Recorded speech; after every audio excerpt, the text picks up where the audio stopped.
This is my home. I was born in Portland. I went to high school and college here. And I worked as a television reporter in this market for 20 years before I came across this story.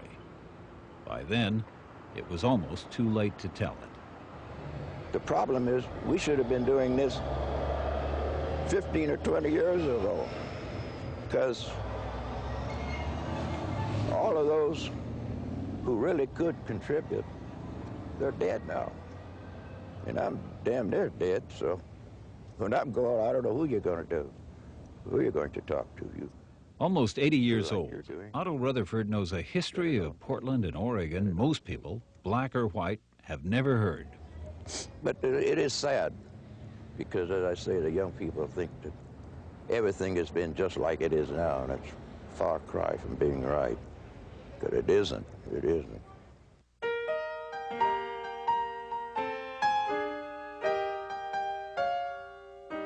There was a time when Portland had a reputation as the most openly racist city outside the South. A time in Portland, Oregon, when theaters, restaurants, and hotels were segregated or off-limits to African Americans. When discrimination in jobs and housing was practiced openly, and black people knew better than to apply. Portland became, after the war years, known as the worst place on the Pacific Coast to be black and unemployed, looking for work. I do remember the signs downtown: we don't serve Negroes, Jews, or dogs. Oh yeah, right, downtown Portland, yeah. Most all of the properties in Portland, particularly those under developments, all stated no blacks, no Filipinos, no Orientals, and so forth.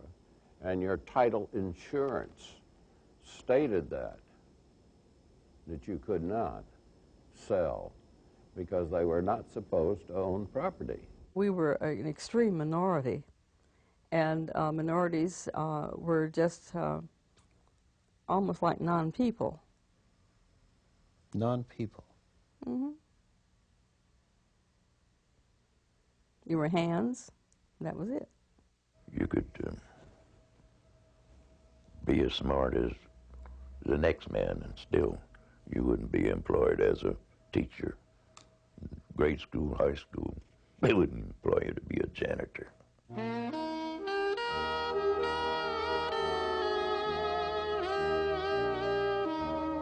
This is history still alive in the memories of the city's oldest African Americans. And this next hour is an introduction to what they endured, how it was in Portland and Oregon, and how it began to change.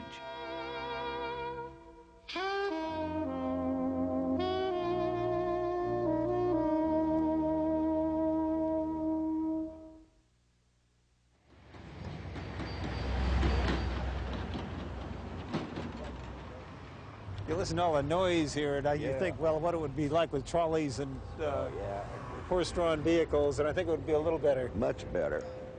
It smelled better, too. I used to like to smell the stables, the hay. The fire department, you know, they had all horses then. That was quite a sight. When that pump came and that smoke billowing out of that big cylinder.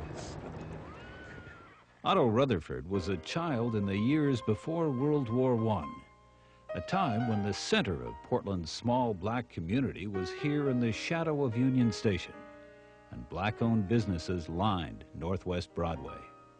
Dad used to have his barbershop on that corner where it says parking entrance. Barbershop on the Broadway side, and confectionery and men's haberdasheries on the Flanders Street side. Well, down on Gleason, there was a grocery store right across from the post office. A very, very busy little store. And then across the street from the post office on the Broadway side, there was a shoemaker. And he had that business for a long time. And these are all black businesses? These are all black businesses, yeah. Then, of course, you had your billiard parlor here and there. One across from the post office and one over on 6th Street.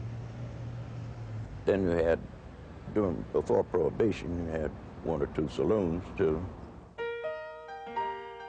The census of 1920 counted more than 250,000 people in what was virtually a white city. Through Otto Rutherford's youth, for every black person in Portland, there were 150 white people. The local gathering place for blacks was the Golden West Hotel. The hotel catered to the porters and dining car waiters who came in from nearby Union Station. But the Golden West was more than that. This was a community center. People would come down here on a Sunday. Mm-hmm. Well, they had ice cream parlor here too, you see, on the Broadway side, on the corner. And after church, the Baptist church was next door, so to speak. It was a chance to see your friends. Because we lived all over the city, and the only time we saw one another was at church. Of course, if you were fraternally inclined, you might meet a lodge brother or sister. But this was a mecca for them. Eat the ice cream and then go about their business, because you won't see another till the next Sunday, unless there was a funeral. Portland was not the South, but growing up in white Portland, Otto Rutherford knew the rules imposed by the white majority. His father, for example, was a black barber. White men would get haircuts and shaves in a black shop, but a white barber wouldn't cut a black man's hair. Unlike the South, blacks could vote, and there were no segregated buses or trolleys, no segregated drinking fountains or restrooms. Black and white children went to school together in Portland, though Portland refused to hire any black teachers. In hospitals, blacks were only admitted in emergencies, and then they were kept separate from the white patients. Local skating rinks had a day set aside for black skaters only. Public swimming pools, like the one at Jansen Beach, refused to admit blacks. The theaters, like the Broadway theater, they had a rope across the steps going to the balcony, and you could go to the matinee for a quarter, and they would drop the rope and send me and my friend upstairs. Get up there, we'd be the only ones up there. The Pantages didn't even want you in there. The Egyptian Theater on the corner of Union Avenue and Russell, and that's a little old nickel neighborhood show. Didn't want you in there. If you did go, send you up in the balcony. I never had my foot in the place. And always there was the problem of restaurants. In Portland, white restaurants wouldn't serve black people. No. Go to Chinese restaurant. I grew up on Chinese food as far as restaurants were concerned. And the Greeks down on 2nd, they had ice cream parlors. They would cater to you. But the first-class restaurants, no, they would not. What did that mean? That mean you didn't go. LeGrand in eastern Oregon, like almost every railroad town across the state, had a few black families. Her father worked on a railroad section gang, and Ellen Torrance Law remembers traveling across Oregon. Some of the towns had signs. Do not let the sun catch you. You couldn't stay in town overnight. Throughout eastern Oregon, southern Oregon, you were refused service in most of the restaurants. You could not stay in the motels. So when you travel across the state, then you either slept in your car, took a little bit of time off the side of the road and slept in your car, or kept driving on through. You gas up and drive on through till you got to somebody's house. And these words were passed on through the years. Well, you can stay at the Torrances. They'll let you stay overnight. Or you can stay at the Smiths in Baker. They'll keep you. Now, these weren't hotels and so on. We talk about sanitation and this and that and the other terms of stand. You just stayed at somebody's house because you had to get across country. Catherine Bogle's son grew up to be a Portland City Commissioner. But as a black child, Mrs. Bogle's introduction to Oregon prejudice was at the south end of the state. I went to school in Coos Bay because my father was transferred to that area. And that was a period of time when not anybody spoke to me on the playground. And for one solid year, I didn't have any companionship. In classes, I would wave my hand and I was never called on. I think maybe 2 or 3 times I was able to recite in class. This is a conspiracy of And I was students and 9 teachers. years old, and that's tough. And at exercise time on the playground, I played alone. The other girls played jump rope. The other girls played jacks. My mother bought me a ball and jacks, and I sat in a corner and I played by myself. And that's hard. I didn't know until later that we were there the same year that the Coos Bay area, they had hanged a black man, lynched him within that same period of time. And that was the reason for a intense way of treating me at a distance. No one wanted to be associated with someone who had been of the same color. I don't know what the reason was, but he didn't have a trial, I understand. Catherine Bogle was growing up at a time when Oregon's Ku Klux Klan was at its peak. The Klan elected a governor in 1922. And in Portland, this photo survives. Mayor George Baker, the chief of police and sheriff, posing with local leaders of the KKK. Portland had a very bad reputation around the racial issues. Portland, and probably deservedly so, because... Darrell Milner, head of the Black History Department at Portland State University. Oregon had the worst of the reputations. And a lot of that goes back to the 1840s and 50s when Oregon adopted black exclusion laws and set kind of an environment and a mentality that was going to let blacks know from the start that the intention was to make Oregon a homeland for whites. Early Oregon pioneers had adopted exclusion laws. All slaves in Oregon were declared free, but the exclusion law said all blacks had to leave. The penalty for staying in Oregon was a whipping. With statehood in 1859, Oregon adopted a constitution. The original document, kept in a vault in Salem, includes a Bill of Rights. And Article 1, Section 35 of the Oregon Bill of Rights says free blacks and mulattoes cannot come to Oregon or make contracts or own property. But there had been free blacks in Oregon from its earliest days, and more came by wagon and ship. After 1883, they came by rail, including some 75 black men hired to work at the Portland Hotel. Yet Oregon voters waited till 1926 before repealing the anti-black section of the Oregon Constitution. In 1931, this restaurant opened on Northeast Sandy Boulevard. Coon is a synonym for nigger. At the Coon Chicken, customers entered through the mouth of what the management called a giant coon head. Local blacks who protested the name, the entryway, and the whole premise of the restaurant were ignored, and the Coon Chicken Inn thrived through the Depression. The Great Depression of the 1930s destroyed local black businesses. Black business people depended on black customers for their trade, and when the Depression hit, blacks were squeezed out. Blacks who had traditionally been in positions like busboys or cooks or waiters, waitresses, elevator operators, those jobs that whites would not touch in generations before and pretty much left to the hands of blacks, now whites were moving into those jobs and blacks were being moved out. So the economic realities of the 30s really had a very damaging effect on that kind of stability that we had in the black community, economically speaking. Now, a grocer, he would cater to you. The department stores over town, they would take your business, but they wouldn't employ you. Oh, they employ you to be the janitor or the maid, but as a salesperson, no. They'd hire you to mop out and wash the windows, but salesman, no. What kind of jobs were available?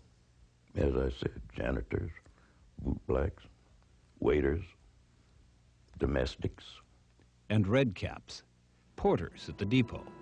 A legend in Portland's black history is the number of college graduates who found careers carrying bags at Union Station. Catherine Bogle remembers the opportunity she saw as a job hunter, a high school graduate, a young woman looking for work in Portland in the late 1930s. Everyone who saw us looked at us as if we were demented in the first place, to think that we might even work there. What did they say to you? What did they say? We do not hire colored people, or we have no such employment. In a very, very method is to say the very idea of your thinking of coming in here looking for work. Eventually, Mrs. Bogle took the only job black women were offered. For women, housework, domestic. They worked for people who lived, as we call it, the West Side. They did housework. Well, they weren't babysitters, and they didn't call them nannies, but they took care of the children. That's what they did. That was the only thing. Unless they were to be a maid in a store or in a theater. They always had a maid in the ladies' room in the theaters in those days. But other than that, nothing. Oh, yeah, I do recall, there were two ladies, or I guess you would call them midwives now. I don't know what they called them then, but assist the mothers having children, because the hospitals wouldn't let you come in. While Catherine Bogle was looking for work in Portland, Ellen Torrance Law had graduated from high school in La Grande and enrolled at the University of Oregon in Eugene, where there were problems too. You couldn't live with white girls? No, not at that time. Not at that time. We're talking about 1936 at our great University of Oregon. How did they explain that? I don't know if there really was any explanation other than there needed to be 4. University students in Eugene lived 4 to a room on campus. But that year, there were only 3 black women enrolled. Freshmen weren't supposed to live off the campus, but they made an exception for us. Young women like Ellen Law endured segregation and hardship, believing education promised a better life.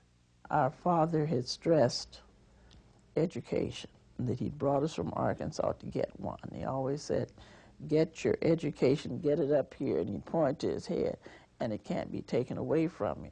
That was so ingrained that I was determined that I was going to finish the University of Oregon. Ellen Law got her degree in 1941. Trained as a teacher, it would be years before she could get a job in the Portland schools. Black parents understood the value of education, but they also knew what it was worth in Oregon. Oh, Lord, yes. Well, I should say so. No parent wanted his child to be hampered in progressing in life like he was. No, no, no, no.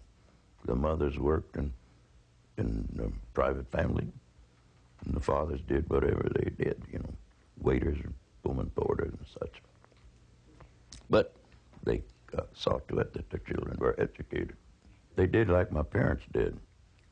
When their child got out of, graduated from high school, sent them east to school or south to school. There was no point in staying here if you wanted to enter a profession, because there was no profession to enter. So you left. You went somewhere else, You went got your elsewhere. education, went to college. You went to college, and you stayed east or south. The Depression had killed most of the black businesses along Northwest Broadway. The 2,000 blacks who stayed in Portland were working for the railroads, or they were waiters, or janitors, or domestics. A gentleman's agreement among whites was pushing to isolate the black population in the Albina neighborhood.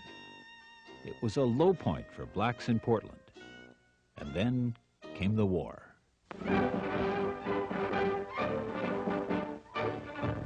Portland, Oregon, and a busy day for Mr. and Mrs. Walter Harris. He's a shipyard janitor, and today the proudest man in Oregon.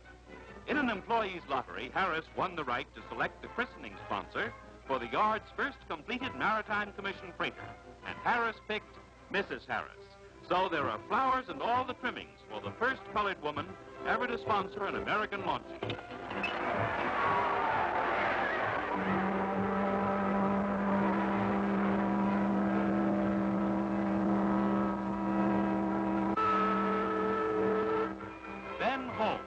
just time for Mr. Harris to get back into working clothes. And who wouldn't be a little forgetful on such a busy day? Portland built ships by the hundreds during World War II, and the demand for workers in the Portland shipyards changed the city forever. The war siphoned off young white males onto the battlefields all over the world. And to support that war effort, you still needed the employment foundation. And so you turned to non-traditional sources of labor to meet those labor needs of wartime industry. And you turn to females and you turn to ethnic minorities. Historic photos from the early 1940s focus on the novelty of women working in wartime production. There is far less documentation of the change for African Americans, but overnight, Portland's black population increased tenfold. Magic Carpet Specials carried trainloads of workers to Portland from the east and the south.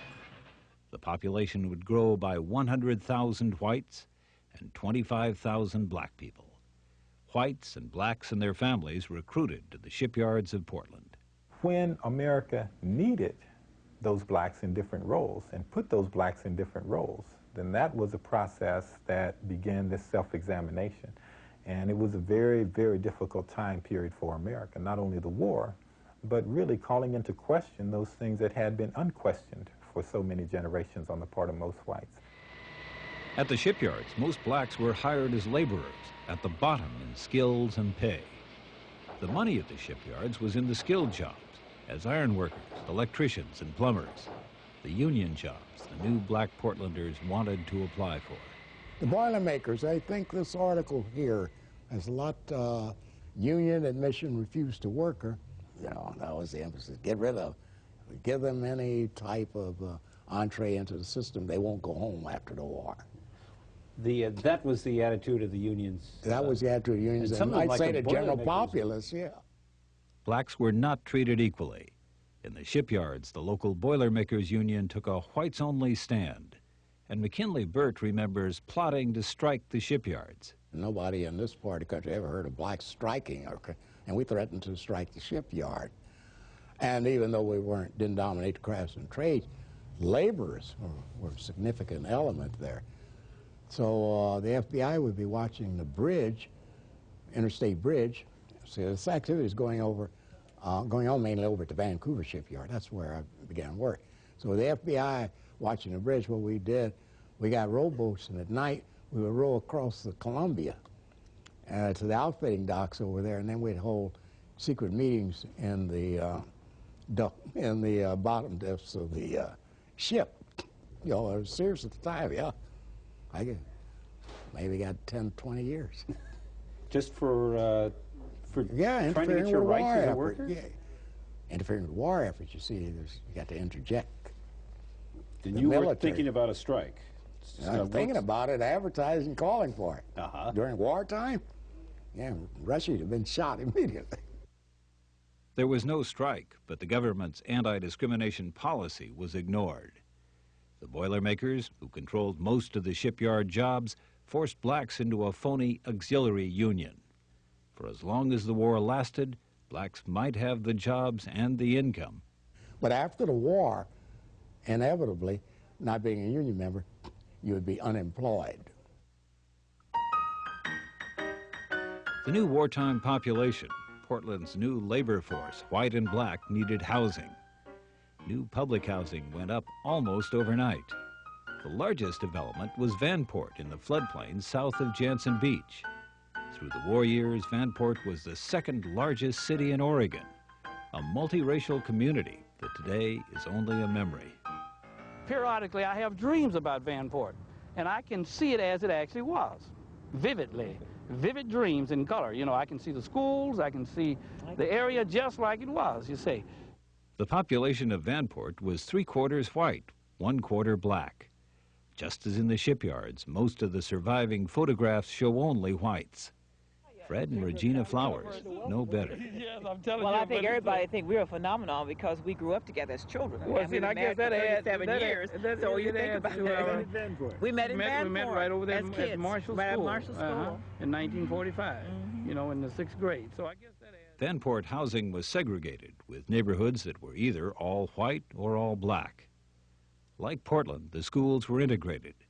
The difference at Vanport, the administration would hire black teachers. Basically, most of the blacks were living in this area here, and the whites had units that were much better constructed and much more like a house in their appearances and so on and so forth. Nonetheless, the close proximity of the people living in this area that was called a city itself actually brought about social integration. I mean, it actually, they shopped together, they went to school together, and even though there was separation in the housing itself, they still had to cross each other's paths, going and coming. Therefore, people made friends, people learned things about people, myths were destroyed, It didn't really bother me because our socialization was in school.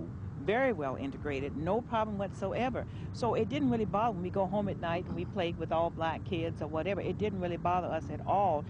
We didn't deal with the racial issue as our parents did because we were kids. But race was an issue. The war had brought a new and larger black population. One result in Portland, white trade-only signs blossomed. They had the audacity to put up a sign, "We cater to white trade only," so you didn't go in there. Do you remember seeing many of those signs? Oh, Christ, yes. Up and down 6th Street, in the neighborhoods and stores. Before the war, Portland's few blacks knew where they weren't welcome. Newcomers had to be taught. Newcomers, and as always, the children. I would go in some places and they would say things like, "We don't serve colored boys at the fountain." And so we'd stay away from those kind of neighborhoods. As a youngster, William Hilliard remembers riding bicycles with friends in southeast Portland. And it was a hot day, and we stopped to get a lemon Coke. You probably remember the fountains. You have cherry Cokes, lemon Cokes, and all that. And the guy wouldn't serve us. Said he did not serve, I think he said colored or Negroes or something at the fountain. We got that same thing. And there was an ice cream man delivering ice cream bars. He sort of heard this. And when we came out, he asked us to come over to his truck. So I heard that in there. Here, you guys have some ice cream. So he gave us some ice cream. This was during World War II, and we were so upset over that late that evening, we went back and busted this drugstore's window. Now, that was not a nice thing to do, but we were so angry that in our neighborhood, or a neighborhood close to us, we were not allowed to sit at the counter. Hilliard learned early about prejudice. When I was a youngster in Portland, I could not carry the Oregonian in my neighborhood because I lived in a predominantly white neighborhood, and they just told me, the dealer out there said, well, we can't afford to have a colored boy delivering papers here. You can sell them on the corners, but you can't deliver them. The irony of the story, of course, is that nearly 50 years later, William Hilliard is the Oregonian's editor. In 1945, the Oregonian saw a serious problem, that after the war, as many as half of Portland's Negro war workers were planning to stay on in a city where there were few jobs and restricted housing. Portland's mayor, Earl Riley, had openly declared the city could absorb only a minimum of Negroes without upsetting its regular life. With the war ending, the Portland City Club predicted widespread unemployment for Negroes and tensions which are very likely to become explosive. Civil rights worker Russell Payton remembers. Well, the bankers and the business people became very concerned.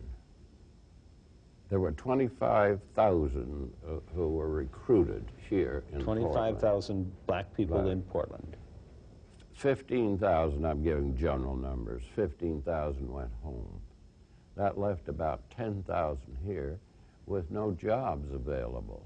Now, what do you think the businessmen, the bankers, and the rest of them thought of what might happen with 10,000 people without jobs or money? So they wrote and called the Urban League in New York and asked for help. And Edwin C. Berry, or Bill Berry as we know him, was sent out here. Now nearly forgotten, through the late 40s, Bill Berry would be the leader of Oregon's civil rights movement. And so they had a meeting and he talked to them and they wanted to know how much will it cost us to get these people sent back home.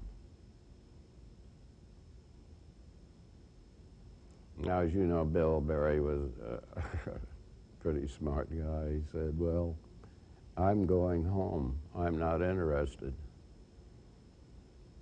He said, if you're interested in integrating the community and seeing these people get jobs, then I'm interested.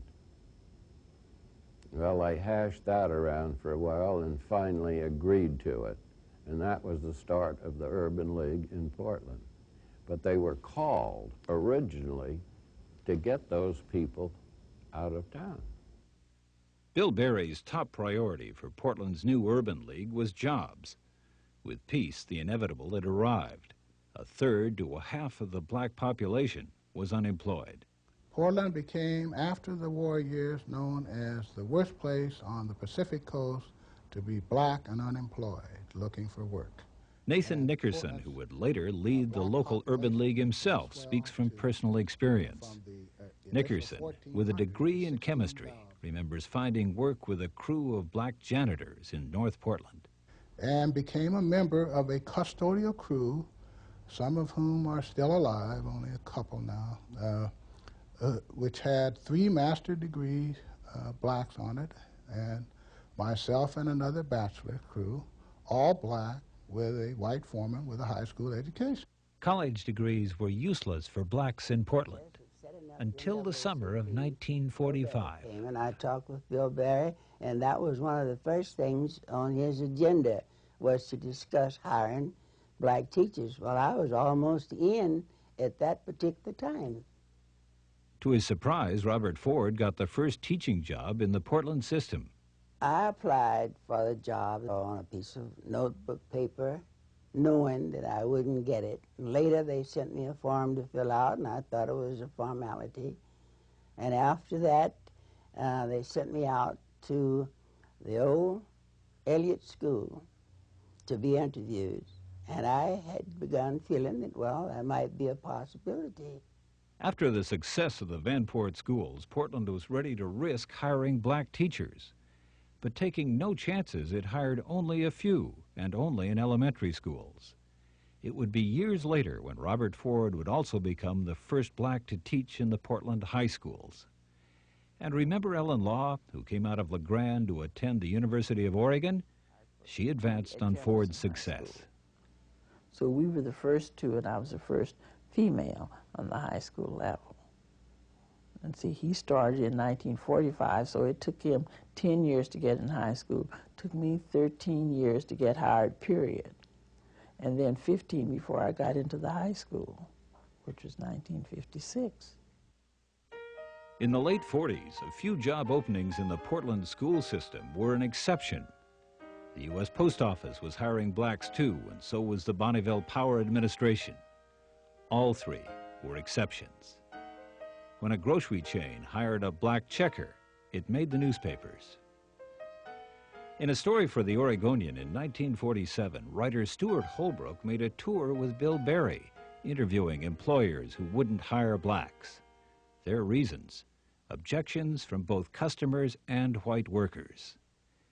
The article described blacks who had found work in Portland as pioneers. The pictures of exemplary black job holders included Otto Rutherford, a machine operator for Dean knitting mills. The article argued that the percentage of lazy, worthless, or vicious blacks was probably no greater than among the white population. Lazy, worthless, and vicious are an accurate reflection of many whites' opinions of blacks in the 1940s. Bill Berry condemned a state that on one hand called blacks shiftless, but on the other hand wouldn't let them work. As Belton Hamilton remembers, he would say, if you arrange it so that they don't have any jobs, then you're going to have to support them. Now, you can Because if they can't work and they have to live, one way of living would be to steal. And if they steal, they're going to steal from you because you're the only one who got it, so you'll be supporting them. If they don't steal, then they have to beg. And they're going to be begging, if it's welfare, charity, or form of charity, it's going to be your money that you're using to support them. So you have a choice either to give them an opportunity to work and support themselves, or for you to support them. What Bill Berry did for Portland in particular, and for, in a larger sense, Oregon in general, was to give whites an opportunity who did have good intentions, who did want to see things change. He gave them an opportunity to work in effective ways to bring about those changes. Black people were out of work, and many were isolated, still living outside Portland at Vanport. Then on a Sunday afternoon in the spring of 1948, Vanport was gone.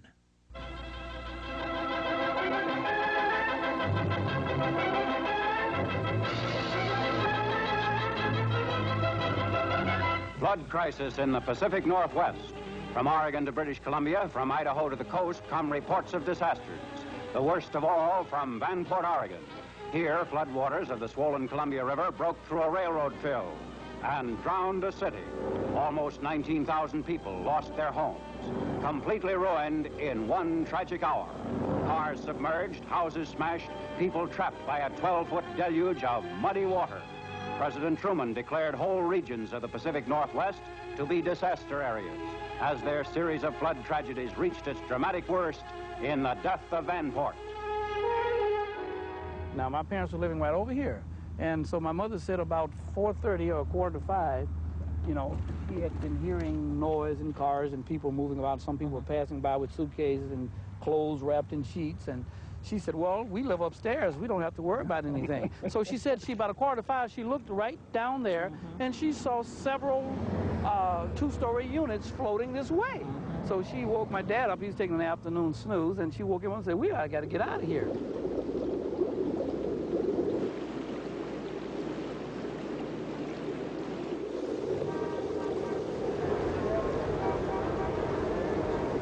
My mother, all of a sudden, the kids would come running down Cottonwood Street, coming from the west, coming this way, and said, the dike is broken. Run, run, run.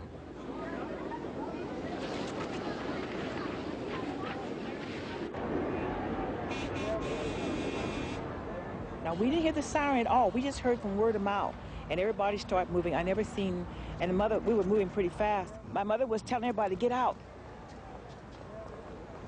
We come up on and get up on the top on Denver Street, and Mama kept saying, don't look back, don't look back. And of course, you know, as a 13-year-old, you're gonna look back. And I looked back. I never seen so much water. You know, you just froze there, just kept looking, and those huge, huge waves, and these houses were riding on these waves. And once in a while, if I can remember, I think I saw people on top of the roof. They climb all the way to the top of the roof, you know. As I say, I don't profess to be a big Christian, but the Lord knew what he was doing when he punched a hole in that dam and flooded Vanport, because you had a most segregated society out there in Vanport. Well, when the flood came, those people had to come someplace, so they came on into the city. And that kind of helped buoy up our strength a bit, and the black strength. But in Portland, there was what one black leader called a well-organized plan, long in planning, to set aside the Albina district for Negroes. Albina, and nowhere else. I think there was a feeling that the Portland Realty Board members, the key people on that, pretty much were in agreement that this was a good place for blacks to go. They were really Portland historian Kimbark McCall. They were prepared, you see, to move all the blacks out of Vanport and essentially shuffle them into the nearest area, which would be the North Portland area or Northwest Portland area, Northeast Portland area, you see. And because there was a lot of rundown real estate there and a lot of, it was prices were cheap, they would do the least amount of damage to the areas where prices property values had the greatest potential. Article 34 of the Code of Ethics for Portland Realtors pledged never to sell to members of any race or nationality whose presence would hurt property values. In 1949, a local realtor was accused of violating that ethical code for selling this southeast Portland home to a Pullman car porter and his Cherokee Indian wife. The agent was found guilty of unethical conduct and expelled from the Organization of Professional Realtors. I've forgotten what year that law was taken off the books so that Orientals and blacks could buy property. However, a real estate agent could refuse to sell. We had one agent here, Frank McGuire. He was notorious for that. But after the war days, and we had all these black people here from Vanport, he found out he was losing money. So he condescended to start selling houses down around Albina, down in that area. They made all kinds of effort to confine black people to certain areas or certain streets and certain blocks within those streets. Across Greater Portland, so-called covenants still haunt property deeds today. The 55-year-old deed to this house in Lake Oswego is typical. It forbade Chinese, Japanese, or Negroes, except that persons of said races may be employed as servants. Restrictions written for Cedar Hills in 1946 declare only Caucasians shall use or occupy the properties, except in the capacity of domestic servants, chauffeurs, or employees.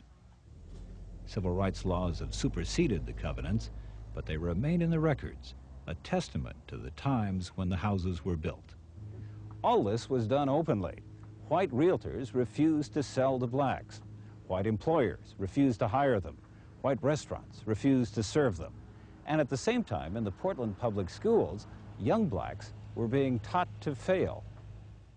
I remember when I was a sophomore at Lincoln High School, we had a white teacher there, English teacher by the name of, well, I can call her name. She's, it's been so many years ago, Mrs. Watson. I never forget that name. But Mrs. Watson, we studied about George Washington Carver, who was, of course, a scientist, a great scientist. A black scientist. A black scientist. And in the course of the study, in the book that we had to read, she got up one day and made it very clear to the entire class that George Washington Carver was a rare exception for a black person, or as they would say then, for a Negro, and that we could not look to see this happening anytime soon with a black person or a Negro with a scientific mind excelling like that, you see. And I never shall forget, she said this, she said, for the most part, Negroes are good at dancing and athletics. She said, that is where they excel. And she looked right at me, and as if to say, now that's what you ought to go after. It's either be an athlete or a dancer. Well, and I was the only black kid in the class, but, she will never know. No one will never know what that did to me on the inside, you see, because every kid in the class turned and looked at me, And I actually think that she thought she was doing a service to me. I really believe she felt like she was saying to me something that would help me, Don't waste your time trying to be a writer. Don't waste your time trying to be a scientist. Don't waste your time trying to be an author or a teacher or a professor or a banker, or a businessman. You do well in athletics and you have rhythm, you can dance, and this is where your people excel, And she named off a few athletes and a few entertainers, And, but that was not the only incident like that, but that was one of the most crushing that I experienced. Well, it was an attitude that was basically kind of, they really didn't think much about it. A lot of these people were probably unaware of their prejudices, you see. That's the thing, you see. It was so built into our society. After the war, there were black people in Portland in numbers that made people notice. Many had fought in the war or made good wages in wartime production. They had new expectations of how they would live and how they would be treated. Pre-war Portland was never coming back. While a generation before, as a young black woman, Catherine Bogle couldn't find a job, by the early 50s, when Regina Flowers went looking for work, times had changed. In 1952, when I got to high school, I was hired on the elevator at Lippman and Wolf. But another major department store. Yes, and in fact, they hired a lot of my friends. The first black behind the counter at Lippman's had been hired in 1951. 2 years later, Portland's leading department store hired its first black clerk. Josiah Nunn was a graduate of Lewis and Clark College with a master's degree. Myron Frank brought him on as a part-time clerk. I met the general public every day when I worked at Lippman and Wolf, but we were told that basically blacks were not welcome in the tea room up on 10th floor, which was very exclusive, you know, the tea room. And we couldn't figure out why, because the same food they served us up in the employees' cafeteria, it was up in the, excuse me, what's up in the tea room, it was slop. That's a little humor there, but anyway, that was interesting. But they didn't care. I took them up there. I took the old babes up there, boy, you know, money oozing out of the ear, you know. I took them up there, and we had a little tete-a-tete, but I never spoke out, but because they backed us, I didn't have any problems, you know. And I worked off and on there until my second child was born, you know. The greatest turning point, the biggest victory in the early years for blacks was to create those opportunities for white people to examine their own behavior. That's where the struggle began. That's where progress began. As long as they didn't have to examine what was normal, then it was not going to change. But providing opportunities for whites and for the country at large to have to consciously focus on this reality and to examine it and make decisions about it, that's where the civil rights movement began. I think the war did it. All of a sudden, there was a large increase in the number of non-whites, especially blacks, in the state of Oregon and specifically in Portland. And those people coming from the outside were not willing to take the status quo that they ran into when they came into this community. Whites, too, were changed by the war years and forced to compare the standards of the community with their own. Mark Hatfield was a college student at Willamette University in Salem. And Hatfield tells a story about a visit by singer, actor, and political activist Paul Robeson. Before I went into the war, and this would have been a 1942-43 period, Paul Robeson was in recital in Salem, and I had my fraternity, asked my fraternity if we could invite him to dinner. And we did before the concert, and he came. We had a delightful visit with Paul Robeson. And I remember that I was one of those who had been selected to help drive him back to Portland so he could find a room for the night. He couldn't stay in Salem, the capital city of Oregon. He was not allowed to register in the local hotels. Now, that was 42-43 period, and that just hit me like, boom, between the eyes. I couldn't believe that was happening in my state of Oregon. 5 years after the war, the change was coming. Not immediate, not dramatic, but underway. In 1950, under Reform Mayor Dorothy McCullough Lee, the Portland City Council passed a public accommodations law banning discrimination in restaurants, hotels, and motels. Immediately, signatures were gathered on a referendum. The ordinance went to the voters, and in November, the city's public accommodations law was repealed at the polls. That was typical of the 50s. You had steps forward, you had steps back, and then you worked out that kind of direction that race relations would take through that very tumultuous process. So through the 50s, Portland began to take steps that would indicate they wanted to get, or they wanted to be in step with kind of the civil rights direction of the country. In 1945, in the Social Workers' Journal, Portland, Oregon was listed as the most discriminatory city north of the Mason-Dixon line. Civil rights worker E. Shelton Hill. But then if I come back and tell you that in 1951, they were listed as the most improved city in the nation. and raise your relation. But see, they had so far to come, and those was already there. Blacks began applying pressure at the legislature. Once a joke in Salem, civil rights legislation was now being taken seriously. Ever since 1919, civil rights legislation has been put in the hopper except once. Every legislature, we had a bill in the hopper. Nobody got paid. That was all so-called volunteer. Take your trip to Salem, find somebody with an automobile, pile in and trod the halls of the legislature, try to collar somebody. But that couldn't have happened if we hadn't had some good liberal white friends. We couldn't have done it by ourselves. We were too few in number, but we had some good friends, They're the ones that we kept prodding and prodding, and they helped us get the bill through. In 1949, the bill was a Fair Employment Practices Act. An all-white Oregon legislature started the process that would outlaw discrimination in hiring. It was the first in a series of new civil rights laws in Oregon. There was a new leadership, too, you see, in the legislature at this point. I think there were a number of young legislators who, like Alf Corbett was one, for example, and a whole bunch of people, and Mark Hatfield, they were like that, who it was a bipartisan effort, essentially, who really felt strongly. I give Mark a lot of credit. It was a young Mark Hatfield who carried Oregon's first public accommodations bill to passage in the House in 1953. The new law finally opened hotels, motels, and restaurants to minorities. And Hatfield remembers the doors to the House opening after that vote.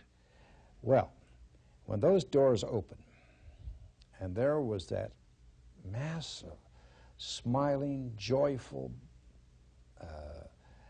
African Americans crying, I mean, everybody cried. I mean, they came pouring into that. They surrounded our desk. We hugged, we kissed. People were weeping, weeping tears of joy. Nobody was self-conscious about it. But I only say that because it goes back to the time we were in battle, that kind of driving spirit and that contagious spirit of those folk who kept us infected on it. And they played an awfully important role, Their numbers weren't great. Perhaps if you would say, politically speaking, they weren't of great influence. But boy, they were powerful, powerful motivators. In 1957 and 1959, the state legislature followed up with bills attacking discrimination in housing. Housing, accommodations, jobs. All of the new laws reflected a recognition of an old wrong. Black people had been held back by barriers imposed by whites. For life to get better for blacks in Oregon, we whites had to change. And this was the beginning. But it was a long time coming. It was a long time coming. We had to have some funerals. That's the best solution. Some of the old guard. You let them die. Yeah, they had to die.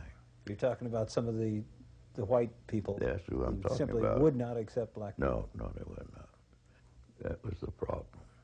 As I say, you have to have funerals to solve some problems. It's an odd thing. Even at that time, there were people who could see beyond the skin color.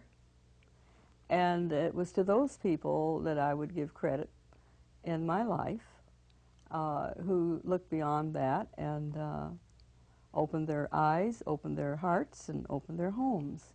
The stories you told, if I'm reading you right, you're not angry. No, I'm not angry. I regret the time lost and the effort that was put in just trying to survive. But I say I'm not angry because I felt that I still got a lot out of my experiences in terms of education and the associations I had. There's a self-confidence, there's just kind of an aura of accomplishment that these older black people have. And I think it's well-deserved and certainly was hard-earned. But they've endured things that most people could not have endured. And that gives you a feeling of accomplishment, a feeling of contentment to a degree. they can look back at American history and see conditions and circumstances that simply boggle the modern mind. And they lived through those time periods, and they survived through those time periods, and they created a reality for the next generation that was going to be very drastically different. And I think that they, you know, they sense that and they understand that, and they know within their minds and within their hearts that what they've accomplished has been something very remarkable. I have a little problem with my two grandsons. They're grown, practically grown. They take everything for granted, you know. Go where you want, when you want, however you want. They just think things have always been that way. They tell them, no, no, no. There's been many a bitter tear getting to this point. Some of it sinks in, some of it doesn't. Typical of that age, I guess.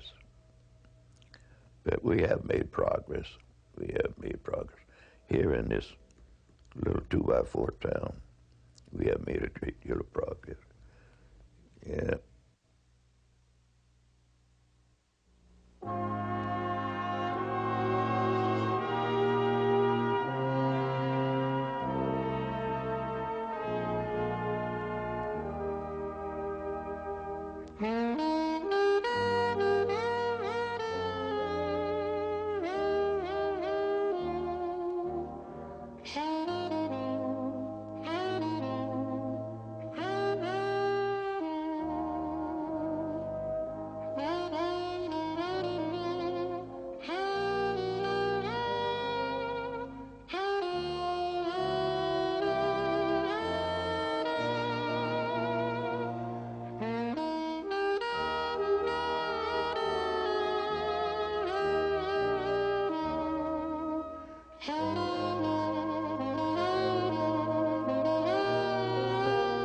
I'm not going to say color's not going to stand in your way, though, but look, we had problems, but we're still here.